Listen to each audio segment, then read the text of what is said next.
DJ Devsar mobile number 8169994312।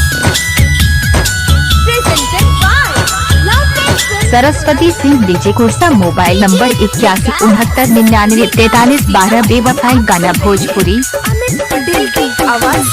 नींद उड़ाइलू चैन चुराइलू बब्बू सिंह मराई DJ कुर्सा हाई school mobile number 8010750176। प्रेम के ऐसन रोग धराइलू जिला सिंगरौली डीजे रिमिक्स सॉन्ग।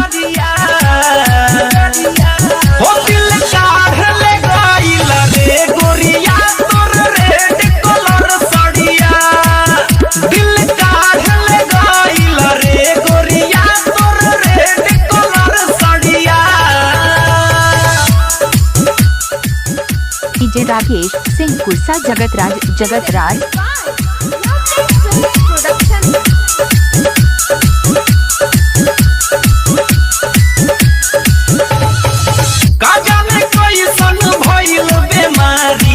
प्यार वाला जोश में रात दिन तू ही याद आवेलू हम ना बानी होश में